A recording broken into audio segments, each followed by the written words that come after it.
వచ్చారు వాల్మీకి అడిగారు. అది కాదు ఆ శ్లోకం. మీరు ఆ శ్లోకాన్ని చాలా జాగ్రత్తగా గమనించాలి. ఎటువంటి నారదుడు ఎటువంటి వాల్మీకి మహర్షి ఆశ్రమానికి వచ్చారట? తపస్వాధ్యాయ నిరతం తపస్వి వాగ్విదాం వరం నారదం పరిపప్రచ్చర్ వాల్మీకిర్ మునిపుంగవం. ఈ శ్లోకం నేను చెప్పే ముందు మీతో ఒక మాట నేను మనవి చెయ్యాలి. వాల్మీకి మహర్షి ఆశ్రమానికి నారదుడు వచ్చి సంక్షేప రామాయణం చెప్పిన తరువాత కదా రామాయణం ప్రచారంలోకి వచ్చింది. వాల్మీకి మహర్షి ఆశ్రమానికి నారద మహర్షి వచ్చిన తరువాత రామాయణాన్ని ఎవరికి నేర్పారు? ఆయన రచన మొట్టమొదట ఎవరికి నేర్పి ఉండాలి? ప్రవాహము అంటే ఎవరి ద్వారానో వెళ్ళాలి కదా. అది మొట్టమొదట లోకంలో దాన్ని ప్రచారం ఎవరితో ప్రారంభమైంది? వాల్మీకి రామాయణ రచన చేసి ఎవరికి నేర్పారు? వాల్మీకి రామాయణ రచన చెయ్యగానే నేర్పిన మొట్టమొదటి శిష్యులు లవకుశులు.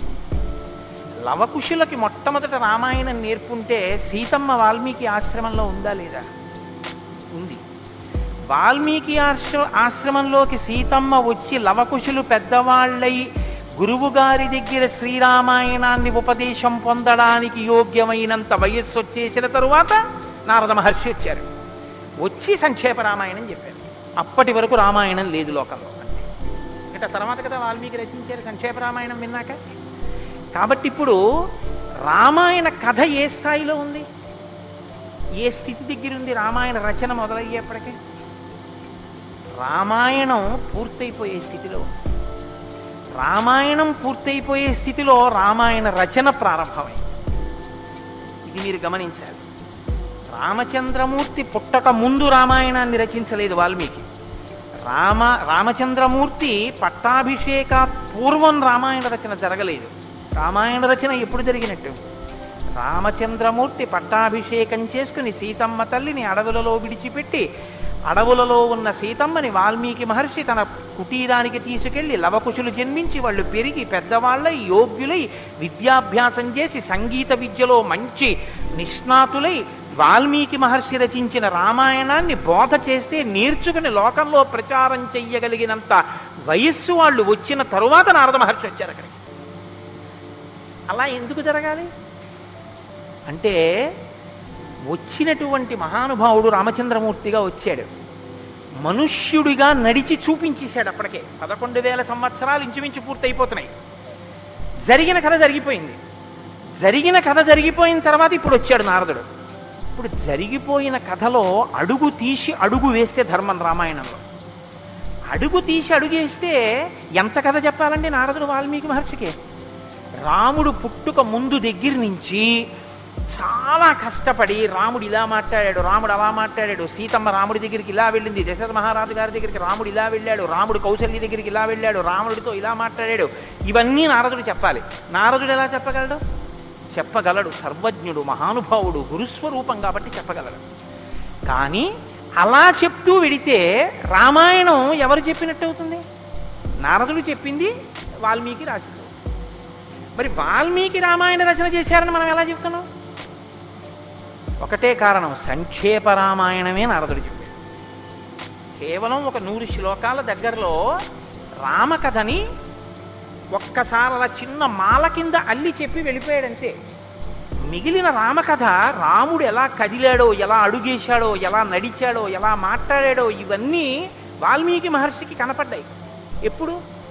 అయిపోయాక కదండి. రాముడు పుట్టేశాక, రాముడు మాట్లాడాక, రాముడి పెళ్ళైపోయాక, రాముడు యుద్ధం చేశాక, రాముడు అప్పుడు సీతమ్మతో అంతఃపురంలో ఇలా మాట్లాడాడని వాల్మీకి తెలిసింది. ఎలా తెలిసింది? 2 కారణాలతో తెలియాలి. రాముడు చెప్పాలి, 2 వాల్మీకి ఊహ చెయ్యాలి. రాముడు చెప్తే అన్నీ అలా ఏకాంతంలో తాను సీతమ్మతో మాట్లాడినవి కూడా చెప్తాడా? మర్యాదా పురుషోత్తముడైన వాడు. 2 ఊహ చేస్తే ఊహ నిజం కావాలని ఎక్కడుంది? అప్పుడు రామాయణం మీరు వేదోపబ్రహ్మణంగా ప్రమాణంగా ఎలా స్వీకరించి చెప్పుకుంటున్నారు ఇవాళకి? కాబట్టి ఆ రెండిటికి మధ్యలో ఏదో ఉండాలి మీరు నమ్మాలంటే కదా. ఇప్పుడు చెప్పండి, రామాయణం ఓ కొత్త కోణంలో మీరు వినవలసిన అవసరం ఉందా లేదా ప్రారంభంలోనే? కాబట్టి నారదుడు వచ్చాడు, వాల్మీకి చెప్పాడు, అంతే వినకండి. ఎటువంటి నారదుడు వచ్చాడు, ఎటువంటి వాల్మీకి చెప్తున్నాడు? అసలు ఏ స్థితిలో ఉన్నారు ఇప్పుడు వాల్మీకి మహర్షి? అంటే సీతమ్మ తల్లి ఆయన ఆశ్రమంలో ఉంది. సీతమ్మ తల్లి ఊరట పొందడానికి కావలసిన వాతావరణం ఆశ్రమంలో ఉంది. ఆయన నిరంతరము కూడా తపస్వి అయి ఉన్నారు. తపస్వి అంటే కృచ్ఛచాంద్రాయణాది వ్రతములు చేసేటటువంటి వాడు. అంటే శుక్లపక్షంలో తిథులు పెరుగుతున్నప్పుడు ఒక్కొక్క ముద్ద పెంచుకుంటూ వెడతారు. పౌర్ణమికి పూర్తిగా భోజనం చేస్తారు. బహుళపక్షంలో ఒక్కొక్క ముద్ద తగ్గిస్తూ అమావాస్య వచ్చేటప్పటికి పూర్ణంగా ఆహారం విడిచిపెట్టేస్తారు. ఇలా విడిచిపెట్టి నిరంతరం వేదం చదువుకుంటూ వేదము చేత ప్రతిపాదింపబడిన పరమేశ్వర స్వరూపాన్ని ఇక్కడే అనుభవంలోకి తెచ్చుకునే ప్రయత్నం చేస్తారు. అహం బ్రహ్మాస్మి అంటే అది కదండి శృంగగిరి పీఠానికి మహావాక్యం అహం బ్రహ్మాస్మి. నేనే ఈశ్వరుడను అన్న వాక్యాన్ని అనుభవపూర్వకం చేసుకోవాలి. దానికి ఈ వ్రతం అంతా కర్మాచరణం. ఇప్పుడు ఈ కర్మాచరణం అంతా చేసి తపిస్తున్న వాల్మీకి దేని కొరకు తపిస్తున్నారు? బ్రహ్మముగా తనను తాను తెలుసుకొనుట కొరకు ప్రయత్నిస్తున్నారు. ఇప్పుడు యోగ్యమైన కాలం సిద్ధించింది. యోగ్యమైన కాలం సిద్ధిస్తే ఉపదేశం చెయ్యడానికి రావలసిన వాడు ఎవరు రావాలి? గురువుగారు రావాలి. గురువుగారి కన్నా మంగళస్వరూపం లోకంలో ఉంటుందా? ఇంకుండదు. అన్నిటికన్నా మంగళస్వరూపం ఏది అంటే గురువుగారి. గురువుగారి కన్నా గొప్పవాడు, గురువుగారి కన్నా అధికుడు లోకంలో ఉండడు. నగురోరధికం నగురోరధికం నగురోరధికం ఇది శివశాసనత. గురువు కన్నా అధికుడి లోకంలో ఈశ్వరుడండి. మీకు అనుమానం రాదు. ఈశ్వరుడి కన్నా అధికుడు గురువు వల్ల. అసలు గురువు లేకపోతే ఈశ్వరుడి యొక్క అస్తిత్వం ప్రకటన కాదు. సరికదా? నేను మీకు ఒక మాటలో చెప్పాలంటే శృంగగిరి పీఠాధిపత్యం వహించిన చంద్రశేఖర భారతీ స్వామి వారి దగ్గరికి ఒక వ్యక్తి వెళ్ళి అన్నాడు, నా దగ్గర ఒకటి కన్నా ఎక్కువ మంత్రాలు ఉపదేశం పొందినవి ఉన్నాయి. నేను ఒక మంత్రానికి ధ్యాన శ్లోకం చేసి మంత్రాన్ని అనుష్ఠిస్తుంటే ఇంకో మంత్రం యొక్క ధ్యాన శ్లోకంలో స్వరూపం కనపడుతోంది, నన్ను ఏం చేయమంటారని అడిగాడు. ఆయన అన్నారు, నీకు ఉపదేశం చేసినటువంటి గురువు గారి పాదాలు నీకు కనపడుతుంటాయా? అయ్యో నాకు చాలా ఇష్టం అండి, మా గురువు గారి పాదాలు నాకు బాగా జ్ఞాపకం. ఏ మంత్రం చేసినా గురువుగారి పాదాలే చూడన్నారు. అలా ఎలా కుదురుతుందండి అన్నాడు ఆయన. ఆ ధ్యాన శ్లోకంలో రూపం కదా చూడాలి. ఏ మంత్రం చేసినా గురువుగారి పాదాలు ఎలా చూస్తాం? ఏ గురుర్ బ్రహ్మ గురుర్ విష్ణు గురుర్దేవో మహేశ్వర. గురువే బ్రహ్మ గురువే విష్ణువు గురువే మహేశ్వరుడు. ఇక గురువుగారి పాదాలే ఆ దేవతలన్నీ. కాబట్టి గురువుగారి పాదాలు చూస్తూ నువ్వు ఏ మంత్రం చెప్పినా ఆ మంత్రం సిద్ధిస్తుంది. అయినప్పుడు ఇప్పుడు గురుదర్శనమే మంగళకరమైనటువంటి దర్శనం. నారదుని యొక్క దర్శనం, నారదుని యొక్క పేరెత్తడం కన్నా గొప్పతనం ఇంకోట్లేదు. కాబట్టి ఇప్పుడు రామాయణ ప్రారంభం దేనితో ప్రారంభమైంది? గురువుగారి దర్శనంతో ప్రారంభమైంది. నారద మహర్షి దర్శనం గురువు యొక్క దర్శనం. ఎవరికి? వాల్మీకి. రామాయణాన్ని నమ్ముకున్న జాతికి ప్రతినిధి. మనకే దర్శనంతో ప్రారంభమైంది? జగద్గురు దర్శనంతో మనకి ప్రారంభమైంది. కాబట్టి ఇప్పుడు ఎవరొచ్చారు? ఆ వచ్చినటువంటి వ్యక్తి సామాన్యమైనటువంటి వ్యక్తి రాలేదు, నారదుడు. ఆ వచ్చినటువంటి వారు మహానుభావుడై తపస్వాధ్యాయ నిరతం, నిరంతరము తపస్సు చేసేటటువంటి వారు. మీతో మాట మనవి చేశాను. తపస్సు అంటే ఈ వ్రతమును ఆచరిస్తూ నిత్య నైమిత్తిక కర్మలను వైక్లభ్యం లేకుండా అనుష్ఠించేటటువంటి వారు. నిత్యకర్మ అని ఒకటి ఉంటుంది, అది ఎప్పుడూ మానడానికి వీల్లేదు. సంధ్యావందనం ఉంది, ఎప్పుడూ మానకూడదు, ఎప్పుడూ చేయవలసిందే. నైమిత్తిక కర్మ ఉంది, ఒక్కొక్క తిథి నాడు ఒక్కొక్కటి చెయ్యవలసి ఉంటుంది. శ్రీరామ నవమి వచ్చిందనుకోండి, ఏం చెయ్యాలి? శ్రీరామనవమి నాడు ఉదయం నుంచి రాత్రి వరకు శ్రీరామ జయ రామ జయ జయ రామ అన్న 13 అక్షరాల మంత్రాన్ని రాత్రి వరకు చేసి, రాత్రి ప్రదక్షిణం చేసి, ఉపవాసం చేసి, మరునాడు ఉదయం ఎక్కడ మీరు ఈ మంత్రం చేశారో అక్కడికి వచ్చిన తరువాత శ్రీరామ పట్టాభిషేక సర్గ, శ్రీరామావతార సర్గ, ఈ 2 సర్గలు పారాయణ చేయాలి. ఈ 2 పారాయణ చేసి, మొన్న శ్రీరామనవమి నాడు మేము కాకినాడలో అయ్యప్ప స్వామి దేవాలయంలో చేశాం. అవి ఈ 2 సర్గలు పారాయణ చేసి, తదనంతరం ముందు పేదలకి అన్నదానం నారాయణ సేవగా చేసి, తరువాత తాను ఆహారం స్వీకరించాలి. అది శ్రీరామనవమి నాడు చేయవలసినటువంటి విధానం. దీన్ని నైమిత్తిక తిథి ఆచరణము అంటారు. ఒక్కొక్క తిథి ఒక్కొక్కలా చెయ్యాలి. నిత్యకర్మ చేస్తూ, నైమిత్తిక తిథులను చేస్తూ, కృచ్ఛచాంద్రాయణాది వ్రతములను చేస్తూ, ఎప్పుడూ వేదాన్ని అలా చదువుకుంటూ, వేదము చెప్పినటువంటి హృదయాన్ని, వేదము చెప్పినటువంటి మంత్రములలో ఉన్న సారమును అవగతం చేసుకుని బ్రహ్మమును అనుభవంలోకి తెచ్చుకునేటటువంటి ప్రయత్నం చెయ్యడానికి ఉపకరణంగా ఈ శరీరాన్ని వాడుకుంటున్నవారు. ఎంత తేడా ఉందో మీరు గమనించండి. మనం ఏం చేస్తామంటే ఈ శరీరాన్ని పోషించి ఈ శరీరము వలన ఎన్ని సుఖములు పొందవచ్చో అన్ని సుఖములను పొందడానికి సాధనంగా దీన్ని వాడతాం. ఇది ఎందుకు అంటే దీంతో అబ్బో ఎన్ని రుచులు చూస్తాడో, దీనికి ఎన్ని స్పర్శ సుఖాలు ఇస్తాడో, దీంతో ఎన్ని వినకూడనివి వింటాడో, దీంతో ఎన్ని పీల్చకూడనివి పీలుస్తాడో. వాళ్ళు ఏం చేస్తారంటే దీన్ని సాధనంగా చేసుకుని దీన్ని ఎలా వాడుకోవాలో అలా వాడుకుంటూ దీన్ని అడ్డు పెట్టుకుని దీని ద్వారా దేన్ని తెలుసుకున్న తర్వాత ఇది పడిపోయినా పర్వాలేదో అది తెలుసుకోవడానికి ఉపకరణంగా దీన్ని వాడుకుంటాడు. ఏమిటో నువ్వు అలా అన్నావు కానీ ఆ మాట ఏం స్పష్టంగా లేదని మీరు అంటారు, నాకు తెలుసు. భగవాన్ రమణుల మాటల్లో చెప్తే మీకు స్పష్టంగా అర్థమవుతుంది. ఇప్పుడు నేను అన్న మాటకి తెలుసుకోవలసినది తెలుసుకునేంత వరకు దీన్ని ఉపకరణంగా వాడుకోవడం అంటే ఏమిటని అడిగారు రమణ మహర్షి. ఆయన అన్నారు, భోజనం చేశాక విస్తర అవతల పారేయడం. విస్తరని ఏం చేస్తారండి? బాలమాకులు తెచ్చి చీపురు పుల్లలు తెచ్చి సన్నగా చీల్చి ముక్కలు చేసి అన్నం తినేటప్పుడు ఊడిపోయి అన్నంలో కలిసిపోకుండా జాగ్రత్తగా కుట్టి ఆకు తెచ్చి వేసుకుని నీళ్లు జల్లి తుడిచి పదార్థాలు వేసుకుని అన్నమంతా తిని ఉత్తరాపోసనం పట్టిన తర్వాత అప్పుడు తీసుకెళ్లి ఆకు మీదలో పెంటకుప్ప మీద పారేస్తారు.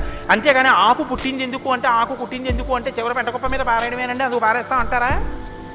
దేనికి వాడుకోవాలో దానికి జాగ్రత్తగా వాడుకుని ఆ ప్రయోజనం అయిపోయిన తరువాత పెంటకుప్ప మీద విస్తరాకుని పడేసినట్టు దీన్ని సాధనంగా చేసుకుని దీనిలో ఉండి దీనితో తరించి దీనిలో ఉండి దీని వలన బ్రహ్మం అంటే ఏమిటో తెలుసుకుని అనుభవంలోకి వచ్చిన తర్వాత ఇది పడిపోతున్నా ఇది నేను కాదన్న సత్యం ఎరుకలోకి రావడం వల్ల దీని మీద భ్రాంతి లేకుండా ఇది పడిపోతున్నా సాక్షిగా చూసి ఇది పడిపోయిన తర్వాత తాను ఒకటి ఏది మారని సత్యమో సత్యంగా నిలబడిపోవడాన్ని నిత్య నైమిత్తిక కర్మాచరణ చేత తాను పొందవలసిన స్థితిని పొందగలిగినటువంటి తపస్వాధ్యాయ నిరతుడు అని పిలుస్తారు. ఇప్పుడు నారదుడు అది అంటే ఇప్పుడు ఆయన సద్గురువు మహానుభావుడై ఉన్నాడు. నారం దదాతి ఇది నారద, ఆయన జ్ఞానం ఇస్తాడు. కాబట్టి ఇప్పుడు తపస్వాధ్యాయ నిరతం అటువంటి వారు ఎక్కడికి వచ్చారు? వాగ్విదాం వరం. ఆయన ఎటువంటి వాడు? వాక్ విద. వాక్ అంటే వేదం, వాక్ అంటే బ్రహ్మం, విదుడు అంటే తెలుసుకున్నవాడు. విద్దన్న ధాతువులోంచే వేదము అన్న మాట వచ్చింది. ఏది తెలుసుకున్న తర్వాత ఇంకొకటి తెలుసుకోక్కర్లేదో అది వేదం. ఇప్పుడు తెలుసుకోవడం ఒకెత్తు, తెలుసుకున్న దాన్ని అర్థమయ్యేటట్టు చెప్పగలిగిన ప్రజ్ఞ ఒకెత్తు. ఒక ఆయన తెలుసుకున్నాడు కానీ ఆయన చెప్పలేడు. ఆయన చెప్తే అయోమయంగా ఒక ఆయన స్పష్టంగా చెప్పగలడు, తాను అనుభవించాడు, అనుభవించిన దాని వైపుకి మిమ్మల్ని తిప్పగలడు ఈ ప్రజ్ఞ ఉన్నవాడు. కాబట్టి వాగ్విదాం వరహ, బ్రహ్మమును బాగా తెలుసుకున్న వాళ్ళల్లో శ్రేష్ఠుడైన వాడు తాను తెలుసుకుని శిష్యుల్ని ఉద్ధరించడం కోసం కిందికి దిగొచ్చి మాట్లాడగలిగినటువంటి ప్రజ్ఞ కలిగిన వాడు. ఇటువంటి వాగ్విదాంవరం నారదం. అటువంటి నారదుణ్ణి ఎవరు ప్రశ్నించారు? ఇప్పుడు అడిగినవాడు వాల్మీకి మహర్షి. ఆయన ఎటువంటి వారు? తపస్వి, తపస్సు చేస్తున్నవారు. తపస్సు అంటే నేను మీకు ఇందాక చెప్పాను, బ్రహ్మమును తెలుసుకోవాలని తాపత్రయంతో ఉన్నటువంటి వారు, భావన వ్యగ్రతతో ఉన్నవారు. ఈయన నారదుణ్ణి అడిగారు. ఏమని అడిగారు? అయ్యా మీరు వచ్చారు, చాలా సంతోషం అండి, నాకు ఏ ఆపదలు రాకుండా మా అబ్బాయికి ఉద్యోగం వచ్చేటట్టు, నాకు సంతోషంగా ఉండేటట్టు, మా ఆశ్రమంలో ఆవులన్నీ ఎప్పుడు పాలిచ్చేట్టు చూడండి అని అడగలేదు ఆయన. ఆయన ఒక చిత్రమైన ప్రశ్న ఒకటి వేశాడు. అది లోకంలో సాధారణంగా ఎవ్వరూ అడగని ప్రశ్న. అందుకని రామాయణం పుట్టింది, లేకపోతే రామాయణం పుట్టే అవకాశం లేదు. మీరు ఒకటి బాగా జ్ఞాపకం పెట్టుకోండి, జ్ఞానం ఎక్కడి నుంచి పుడుతుంది అంటే ప్రశ్న చక్కగా వెయ్యగలిగినటువంటి శిష్య ప్రజ్ఞలోంచి పుడుతుంది. నేను నారదం పరిపప్రచ్ఛ, పరిప్రశ్న చేశారు. ప్రశ్న అంటే అడగడం అండి. నేను ప్రశ్న వేశానండి అంటే అర్థం ఏమిటి? నేను మిమ్మల్ని అడిగాను అని. పరిప్రశ్న అంటే ఇది బాగా అర్థం చేసుకోవాలి. నారదుణ్ణి పట్టుకుని ఏదో అడిగేస్తే ఆయన ఏం చెప్పడలాగా, పరిప్రశ్న చేస్తే చెప్పాడు ఆయన. పరిప్రశ్న అంటే, ప్రశ్న అంటే అడగడం, పరి అంటే పరి అన్న మాట ముందు కలిపారు మహర్షి. పరి అంటే బాగా జ్ఞాపకం పెట్టుకోండి, ఇప్పుడు నేను ఎవరిని అడుగుతున్నానో ఆ మహానుభావుడు నోరు విప్పి చెప్పినటువంటి మాట త్రికాలముల యందు సత్యమే. ఆయన చెప్పిన మాట మీద నాకు అవిశ్వాసం అన్న మాట ఉండక్కర్లేదు. ఆయన అన్నారు అంటే అది జరిగి తీరుతుందంతే. ఆయన చెప్పింది చేస్తే ఆ ఫలితం వస్తుందంతే. ఆయనటువంటి శక్తివంతుడు. ఈ నమ్మకం మీకు ఉండి అడగడం మొదలు పెడితే శ్రద్ధ, పరిప్రశ్నకి ముందేముంటుందో తెలుసా అండి? శ్రద్ధ ఉంటుంది. శ్రద్ధ లేకుండా వినయం ఎలా వస్తుందండి? మీరు నాకు చెప్పండి. ఇప్పుడు నేను ఒక ఆయన దగ్గరికి వెళ్ళి ఇలా అయ్యా నమస్కారం అండి అని ఇలా ప్రణిపాతం చేసి నేల మీద పడి ఎంతో ఇదిగా 2 చేతులు ఇలా చాపి అయ్యా మీరు నాకు దయచేసి అనుగ్రహించి ఇది చెప్పాలని ఎందుకు అడుగుతాను? ఆయన శక్తివంతుడని నేను నమ్మితేను. వీడి మొహం వీడికేం వచ్చు అనుకున్నాను అనుకో, నేను నీకేం తెలిసాడో అంటాం అంతే. పరిప్రశ్న చేస్తారంటే వినయం ఎప్పుడు ఉంటుంది? ఆయన శక్తివంతుడని తెలిస్తే వినయం ఉంటుంది. ఆయన శక్తివంతుడని మీరు నమ్మడాన్ని శాస్త్రంలో ఏమంటారో తెలుసా అండి? శ్రద్ధ. శంకరాచార్యులు వారు Please like me my video and subscribe my YouTube channel. Please like me my video and subscribe my YouTube channel. శ్రద్ధ అన్న మాటకు అర్థం ఏమిటంటే శాస్త్రము చెప్పినా గురువు గారు చెప్పినా అది పరమ సత్యము, ఇక దానికి తిరుగులేదు. అది కాని పాటిస్తే మనకి ఫలితము వచ్చి తీరుతుందని నమ్మడమే శ్రద్ధ అని పేరు. ఆ శ్రద్ధ ఎక్కడుందో దానిలోంచి వినయం వస్తుంది. అప్పుడు గురువు గారిని చూసి వంగి వంగి వంగి వంగి నమస్కరించి మాట్లాడతావు. ఎందుకు మాట్లాడాలి? ఆయన ఏం చేతకాకో మాట్లాడకపోతే ఆనందించలేని వాడో కాడు. ఆయన ఒక్కడు తనలో తాను ఆనందించగలడు. మరి ఇప్పుడు ఎందుకు మాట్లాడుతున్నాడు? నీ కొరకు మాట్లాడుతున్నాడు. ఆయన త్యాగం చేశాడు. ఆయన కంఠానికి శోష కలిగింది, అంటే బాధ కలిగింది. ఆయన ఊపిరికి ఘర్షణ కలిగింది. ఆయన శరీరానికి చెమట పట్టింది.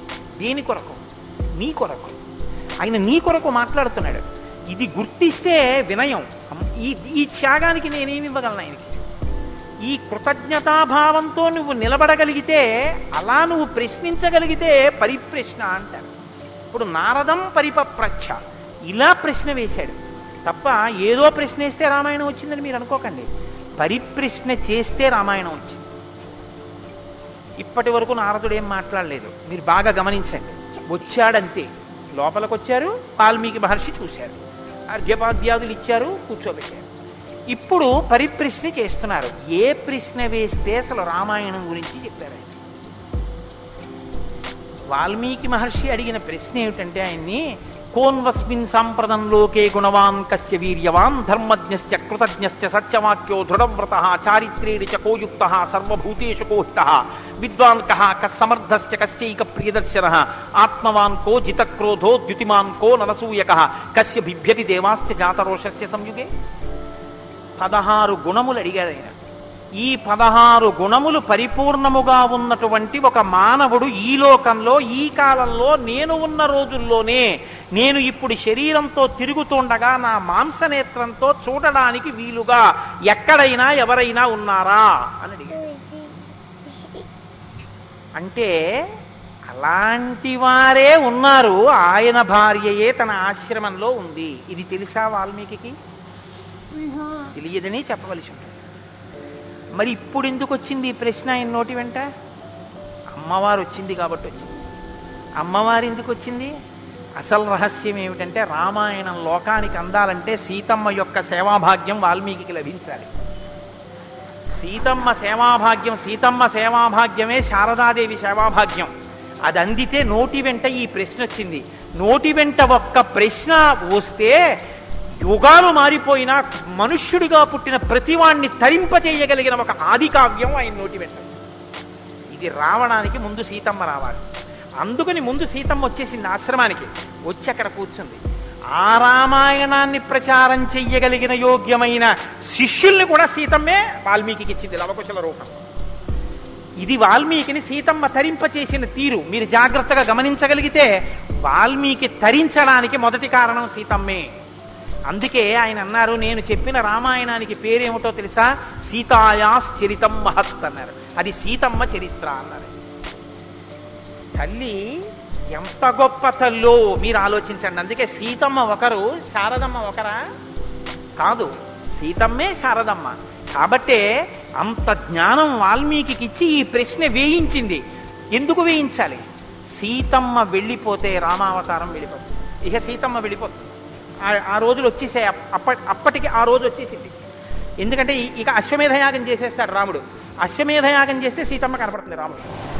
సీతమ్మ Please రాముడికి కనపడితే like me my వేరొకసారి video పాతిసత్యాన్ని and నిరూపించుకోమని subscribe my చెప్తాడు. YouTube ఎందుకు channel. చెప్తాడంటే ఎప్పుడు లోకం కోసం తన Please కోసం like కాదు. me my ఈ మాట video అనగానే ఆవిడ అంటుంది, and నా subscribe ప్రయోజనం my అయిపోయిందా YouTube నీకు channel. భార్యగా నీ వంశాన్ని నిలబెట్టడానికి. Please రామకథ like నరుడి me కథ బాగా my video రామకథ and దేవుడి కథని మీకు subscribe my తెలియదు, మీకు YouTube ఎంత పనికొస్తుందో నేను చెప్పలేదు. రామకథ నరుడి కథని మీరు వినండి, మీకు పనికొస్తుంది. అందుకే సీతమ్మ ఈ మాట అంది, నేను ఎందుకు వచ్చానో తెలుసా నీ పక్కకి, నీ వంశం తరించాలి. నీ వంశం తరించాలంటే నీకు పితృరుణం తీరాలి. పితృరుణం తీరాలంటే నీకు బిడ్డలు కనాలి. నీకు బిడ్డలు పుట్టాలి అంటే నా సహకారం ఉండాలి. నేను నా శరీరాన్ని త్యాగం చేస్తే నా కడుపులో ఉన్న బిడ్డలు కూడా పోతారు. పోతే నీకు పితృరుణం తీరదు. నువ్వు ఏకపత్ని వృతుడవు, ఇంకొక బిడ్డని ఇంకొక ఆడదాన్ని స్వీకరించావు, నీ వంశం ఆగిపోతుంది. నా కారణంగా నీ వంశం ఆగకూడదు. నీ వంశం కొనసాగడానికి నీకు బిడ్డల్ని ఇచ్చాను, నా ప్రయోజనం అయిపోయింది, నేను వెళ్ళిపోతున్నానని భూమిలోకి వెళ్ళిపోయింది ఆవిడ. ఆవిడ వెళ్ళిపోయిన తర్వాత ఇక రామావతారం లేదు. సరయూ నదిలో ప్రవేశించి రామావతారం కూడా పూర్తి అయిపోయింది. ఇప్పుడు రామావతారం పూర్తి అయిపోకముందే సీతమ్మ రామాయణం పలికించాలి. వాల్మీకితో పలికించాలంటే ఈ సన్నివేశాన్ని సృష్టించాలి, నారదుడిని పిలిపించాలి. కాబట్టి వచ్చాడు మహానుభావుడు. వస్తే ఆయన ఈ ప్రశ్న అడిగాడు. ఇప్పుడింత ఆర్తితో ఈ ప్రశ్న అనుకోకుండా నోటి వెంట వస్తే తప్ప రామాయణ కథ ప్రారంభం కాదు. అందుకని అడిగాడు, కోన్వస్మిన్ సాంప్రతంలోకే గుణవాన్ కస్య వీర్యవాన్. ఈ కాలంలో నారద మహర్షి ఇప్పుడు నేను చూడడానికి వీలుగా నేను అడిగిన మహానుభావుడు ఎవరైనా ఉన్నాడా? ఎవరు? 16 గుణములున్నవాడై ఉండాలి. గుణమన్న మాటకు అర్థం ఏమిటి? తాను గురుముఖత నేర్చుకున్నటువంటి విద్య ఏ కాలమునందు ప్రవర్తనలో ఎలా ప్రకాశించాలో అలా ప్రకాశిస్తే అది గుణముగా కనపడుతుంది. మా గురువుగారు నన్ను, నాయనా ఒరే కోటేశ్వరరావు, గోవులకు సేవ చెయ్యరా అని చెప్పారనుకోండి. నేను అలా గుళ్ళోకి వెళ్ళిపోతున్నాను, ఓ అరడజన అరటిపళ్ళు పట్టుకుని దేవాలయంలోకి వెడుతున్నాను. ఒక ఆవు నా వంక చూసి ఇలా ఇలా ఇలా ఇలా నోరు చాపింది. నేను ఆ ఆవుని దవడ మీద ఒక్క దెబ్బ కొట్టి గుళ్ళోకి వెళ్ళాను. మా గురువుగారు సంతోషించచ్చా?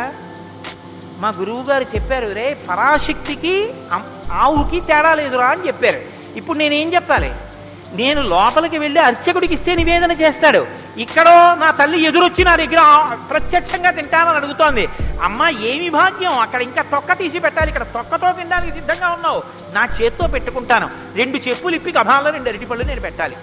పెడితే నేను గురువాక్యాన్ని అనుష్ఠానంలోకి తెచ్చుకున్నవాడిని. ఇప్పుడు గుణముగా ప్రకాశిస్తుంది.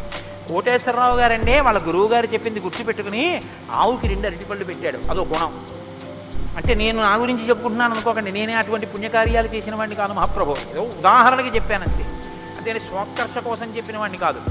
కాబట్టి గుణము అంటే విన్నది, చదువుకున్నది, ప్రవర్తనయందు ఆ సందర్భంలో ప్రకటనమైతే ప్రకాశిస్తే గుణం అవుతుంది. అలా ఉన్నాయా ఎవరికైనా? అలా ఉన్నవాడు ఉన్నాడా? గురువుగారి దగ్గర నేర్చుకున్నవి అనుష్ఠానంలోకి వచ్చేటప్పటికి గురువు ఏం చెప్పారో అలా ప్రవర్తించిన వాడు ఉన్నాడా? మీరు ఇలా వినండి రామాయణాన్ని నుంచి తర్వాత. కోన్వస్మిన్ సంప్రదంలోకే ఎప్పుడో కాదు వామనమూర్తి ఉన్నారు, నరసింహావతారం ఉందని చెప్పకు, ఇప్పుడు ఉన్నాడా? ఇది వాల్మీకి ప్రశ్న. కోన్వస్మిన్ సంప్రదంలోకే గుణవాన్ కస్య వీర్యవాన్. వీర్యవాన్ అంటే వీర్యవంతుడు ఉన్నాడా? వీర్యవంతుడంటే ఎటువంటి యుద్ధం వచ్చినా చెక్కు చెదరకుండా తానుగా నిలబడి తనలో ఏ మార్పు లేకుండా బయట మార్పు తేగలిగిన వాడు, ఎంతమందినైనా పడగొట్టగలిగిన వాడు, అటువంటి వాడు ఉన్నాడా? ఉంటే వీర్యవాన్. కోన్వస్మిన్ సంప్రదంలోకే గుణవాన్ కస్య వీర్యవాన్ ధర్మజ్ఞస్య. ధర్మం తెలుసుకున్నవాడు ఉన్నాడా? ధర్మం తెలియడం అంటే మీరు బాగా గుర్తుపెట్టుకోండి ఒకటి, ధర్మం తెలియడం అంటే ఏమిటో తెలుసా అండి? అధర్మం కూడా తెలియడం. ధర్మమే తెలిస్తే పూర్ణత్వం కాదు. ధర్మం తెలియడం అంటే అధర్మం కూడా తెలియడం. ఏది చెయ్యాలో తెలియడం అంటే ఏది చెయ్యకూడదో కూడా తెలియడం. మీరు కొంచెం ఆలోచించండి. నేను మాట అనేసి వదిలేస్తాను, ఇప్పుడు మీరు జవాబు చెప్పక్కర్లేదు. చెయ్యమన్నది చెయ్యడం తేలిక, చెయ్యొద్దన్నది వదిలేయడం తేలిక. చెయ్యొద్దన్నది వదిలేయడమే చాలా కష్టం. మీరు చూడండి, నేను మంత్రం ఇస్తాను, 11 మార్లు చెయ్యండి రోజు, ఒక్క మాట కూడా మీకు కోతి గుర్తు రాకూడదన్నాను అనుకోండి, అలా చేయగలరా? ఇది వద్దు అని ఏదంటామో అదే చేయబుద్ధి చేస్తాం. దేవుడికి 2 అగరత్తులు పెట్టు అన్నాను అనుకోండి, భయానికో భక్తికో 2 అగరత్తులు వెలిగించేయడం తేలిక. వద్దన్నది చేయకుండా ఉన్నవాడు ప్రజ్ఞావంతుడు. వద్దన్నది చేయకుండా ఉండాలంటే అధర్మం తెలియాలి కదండి. అధర్మం తెలియడం, ధర్మం తెలియడం, ధర్మం పాటించడం, అధర్మం విడిచిపెట్టడం. అధర్మం చేసిన వాడిని కూడా ఉండకుండా చేయడం, ఎందుకంటే వాడి వల్ల ధర్మం వ్యాప్తి చెందకుండా. ఇది ధర్మం తెలియడం. కాబట్టి ధర్మజ్ఞశ్చ కృతజ్ఞశ్చ. కృతజ్ఞశ్చ అంటే ఎవరో తనకు ఒక ఉపకారం చేశాడు, ఏ వాడు అదృష్టం అండి నన్ను సేవించుకున్నాడు అండం కాదు, ఎంత మహానుభావుడండి, నిజంగా నాకు ఎంత ఉపకారం చేశారండి, ఎంత ఉపకారం చేశారండి అని తలుచుకు తలుచుకు తలుచుకు తలుచుకు పొంగిపోగలిగినటువంటి మనసు ఉండడం. అసలు మనుష్య జన్మకు ఉండవలసిన ప్రధాన లక్షణం అదేనండి. కృతజ్ఞో నాస్తి నిష్కృతి. కృతజ్ఞత లేని వాడికి నిష్కృతి లేదు. అటువంటి కృతజ్ఞత ఉన్నవాడు ఉన్నాడా లోకంలో ఎవరైనా? ధర్మజ్ఞశ్చ కృతజ్ఞశ్చ సత్యవాక్యో. ఎప్పుడూ సత్యమే మాట్లాడాలి, మిన్ను విరిగి మీద పడిపోని నేను సత్యమే చెప్తాను అని వ్రతం పట్టినవాడు ఎవరైనా ఉన్నాడా? సత్యవాక్యో దృఢవ్రత. ఒక పని మొదలు పెడితే అనుకున్నాం కాదండి అది అలా అవుతుందా అందుకని వదిలేశాను లేండి ఇప్పుడు మార్చేశాను సంకల్పం అనకుండా తాను ఒక్కసారి నోటి వెంట ఇది చేస్తానని అంటే పిడుగులు పడిపోయినా పని చెయ్యగలిగినటువంటి వాడు, దాన్ని విడిచిపెట్టనటువంటి వాడు, అటువంటి పూనిగా ఉన్నవాడు ఉన్నాడా? దృఢవ్రతః. కాబట్టి కోన్వస్మిన్ సంప్రదంలోకే భగవాన్ కస్య వీర్యవాన్ ధర్మజ్ఞశ్చ కృతజ్ఞశ్చ సత్యవాక్యో దృఢవ్రతః చారిత్రేణ చ కోయుక్తః. ఆయన ప్రవర్తనని చూస్తే ఇంకా మీరు వేదం చదవక్కర్లేదు. వేదం చదవక్కర్లేదంటే చదవద్దని కాదు నా ఉద్దేశం. ఆయన ప్రవర్తన చూస్తే ఆయన ఏది చేశారో అదే వేదం చెప్పింది అని గుర్తు. అటువంటి ప్రవర్తన ఉన్నవాడు ఉన్నాడా? పడుకున్నా లేచినా మాట్లాడినా కూర్చున్నా నించున్నా నడిచినా ఏం చేస్తున్నా ధర్మానికి అనుగుణంగా ప్రవర్తించగలిగినటువంటి నడవడి కలిగినటువంటి వాడు లోకంలో ఉన్నాడా? చారిత్రేణ చ కోయుక్తః సర్వభూతేషు కోహితః. ఇంత బలపరాక్రమాలు ఉండి కూడా సమస్త భూతముల పట్ల దయ కలిగిన వాడు లోకంలో ఉన్నాడా? గుండెల నిండా అంత కారుణ్యం ఉన్నవాడు ఉన్నాడా? సర్వభూతేషు కోహితః విద్వాంకః. తెలుసుకోవలసినవన్నీ సమస్తము తెలుసుకున్నటువంటి విజ్ఞాని ఉన్నాడా? అటువంటి విద్వాంసుడు ఉన్నాడా? విద్వాంకః కస్సమర్థశ్చ. ఎటువంటి పని అయినా సరే వీరు చెయ్యలేరు వీరు చెయ్యలేరనొచ్చేమో కానీ ఆయన ఇది చెయ్యలేరని చెప్పడానికి ఒక పని లేకుండా ఏ పనులైనా చెయ్యగలిగిన వాడు ఉన్నాడా? కస్సమర్థశ్చ కశ్చైక ప్రియదర్శనః. ఎప్పుడు మీరు చూసినా చూడాలనిపించేట్టుగా ఉండేవాడు ఉన్నాడా? ఆయన యుద్ధం చేస్తుంటే వింటినారి లాగుతున్నాడు అందం, ఆయన అడవిలో నడుస్తున్నాడు అందం, ఆయన కిరీటం పెట్టుకున్నాడు అందం, ఆయన పాదపీఠం మీద పాదం పెట్టాడు అందం, ఆయన జిల్లేడు పాలు పోసుకుని జటాజూటం కట్టుకున్నాడు అందం, ఆయన ఏమీ లేదు నారచీర కట్టుకుని కోదండం పట్టుకున్నాడు అందం, ఆయనకి కోపం వచ్చి కన్నులు ఎర్రబారాయి అందం, ఆయన బాలరాముడిగా పిలక పెట్టుకుని వెడుతున్నాడు అందం, సీతమ్మతో మాట్లాడుతున్నాడు అందం, నిద్రపోతున్నాడు అందం. అసలు ఏది చూసినా అందం. అబ్బా ఇప్పుడు అంత బాగుంటాడండి, ఆ తర్వాత బాగుంటాడండి, కొంచెం అలంకారం చేసుకుంటాడు బాగుంటుంది అనడానికి ఏమైనా ఉంటుందా? ఎప్పుడు నువ్వు చూసినా అలాగే చూడాలనిపించేటట్టుగా ఉండేవాడు ఎవరైనా ఉన్నాడా? కశ్చైక ప్రియదర్శన. ఎంత పెద్ద మాట అండి. నిద్రపోతుంటే చూసావు, నిద్రపోతుంటే చూడాలండి ఆయన సౌందర్యం. ఆ మాట ఎవరికన్నా ఉంటుందండి లోకంలో? ఏమన్నా ఆయన నిద్రపోతుంటే ఎంత బాగుంటాడండి అంటారా? ఏమన్నా ఆయన నిద్ర లేచి ఒళ్ళు విరుచుకుంటుంటే చూడాలండి ఆయన అందం ఎవరికైనా ఉందా? ఆయన యుద్ధం చేస్తుంటే చూడాలండి అందం ఎవరికైనా ఉంటుందా? ఎంతటి అందగాడు రామో! ఆయన పుంసామోహన రూపాయ పుణ్య శ్లోకాయ మంగళం. ఆడవాళ్ళు మోహించడం కాదు, పురుషులు మోహించారు ఆయన్ని. అంతటి అందగాడు. కొన్ని కోట్ల మంది కంఠాలు కోసేశాడంతే రామావతారంలో. నెత్తుటిని ఏర్లు పారించాడు. అయినా అందం. ఈ భుజాలు అందం, గడ్డం అందం, చెక్కిళ్ళు అందం, ఆ ఆజానుబాహు వరవింద దళాయతాక్షం, ఆ కళ్ళందం, ఆ కనుబొమలందం, ఆ ముక్కందం, ఆ మూచందం, ఆ గడ్డం అందం, ఆ కంఠం అందం, అన్నీ అందం. అందమే రాముడు, రాముడే అందం, రాముడే అభిరాముడు. అటువంటి వాడు ఉన్నాడా? కశ్చైక ప్రియదర్శన ఆత్మవాంకో. గొప్ప ధైర్యవంతుడు ఉన్నాడా లోకంలో? ధైర్యవంతుడు అంటే మీరు బాగా జ్ఞాపకం పెట్టుకోండి, ధైర్యవంతుడు అన్న మాటకు అర్థం ఏంటో తెలుసా అండి? భయం లేనివాడు అని కాదు. ధైర్యము అన్న మాటకి ఇంకో అర్థం కూడా ఉంది. ధైర్యము అంటే తాను ఏ పని మీద బయలుదేరాడో ఆ పనికి అనుగుణమైనటువంటి సంభారములను మాత్రమే దగ్గరుంచుకుని ఆ పని మీద మాత్రమే దృష్టి పెట్టి ఆ పనిని పాడు చేసేటటువంటి ఏ ఇతర ఆకర్షణీయమైనటువంటి వ్యవహారమైనా త్రోసి రాజని విడిచిపెట్టగలిగినటువంటి పూనిక ఉన్నవాడు ఉన్నాడా? నేను ఏకపత్ని వ్రతం చేస్తానన్నాడు, భార్యని రావణాసురుడు ఎత్తుకుపోయాడు, చాలా మంది వచ్చి మీద పడ్డారు. మా నాన్నగారు దక్షిణ నాయకుడు, మా వంశంలో చాలా మంది దక్షిణ నాయకులు, మా ఆవిడ దగ్గర లేదు కదండి అని ఏమైనా పొరపాటు పడ్డాడా?